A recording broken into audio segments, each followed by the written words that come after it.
What did your child do that almost got them arrested but made you secretly proud? My 8-year-old daughter, Lily, got arrested for assault at her elementary school. The police officer's voice was deadly serious when he called me at 2 p.m. Ma'am, we need you at Riverside Elementary immediately. Your daughter has been detained for physically attacking another student. The victim required medical attention. I left my job at the bank and sped to the school, my hands trembling on the steering wheel. Lily was the sweetest kid who cried when she accidentally stepped on ants. As a divorced mom barely making ends meet, the thought of my baby girl hurting someone made me physically sick. When I arrived, I found Lily sitting in the principal's office with a police officer standing guard. Her pink dress was torn at the shoulder, her knuckles were scraped and bleeding, and there was a bruise forming on her cheek. But her green eyes were blazing with fury, not tears. Lily, sweetheart, what happened? I asked, rushing to her side. I'm not sorry, Mommy. I'd do it again. Principal Davis emerged with a paramedic report and photos on his tablet. Mrs. Thompson, Lily attacked Brandon Mitchell during recess. She gave him a black eye, split his lip, and knocked out one of his teeth. This is completely unacceptable violence. The photos showed Brandon's swollen face and fat mouth. My stomach dropped. Other parents started arriving to collect their children who had witnessed the incident. I recognized the Mitchells. Brandon's father was a city councilman who owned 3 car dealerships. The Hendersons, whose daughter was class president. The kind of parents who could destroy my reputation with a single phone call. Lily,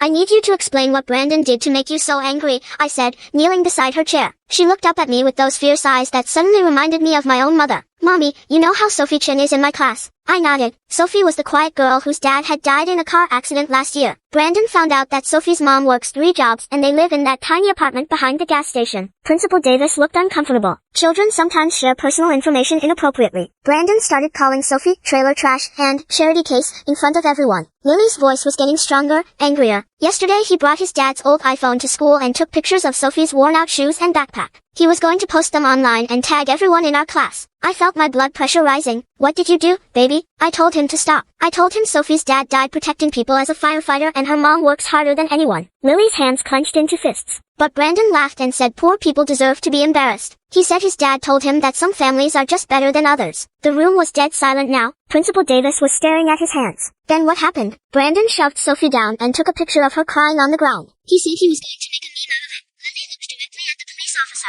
So I tackled him and smashed his phone. Then I punched him until he promised to delete everything from his cloud. Mrs. Mitchell burst through the door at that moment. Where is that little animal who attacked my son? We're pressing charges. Lily stood up, all 4 feet of her, and faced the woman. Your son is a bully who makes fun of kids whose dads are dead. The police officer cleared his throat. Ma'am, we've reviewed the phone. There were indeed photos of the other child in distressing situations, along with some very inappropriate messages. Mrs. Mitchell's face went white. 2 weeks later, I got a call from Sophie's mom. She said Sophie told her that Lily was the first person who ever stood up for her. Brandon transferred schools. The anti-bullying policy was completely rewritten. Lily never got charged.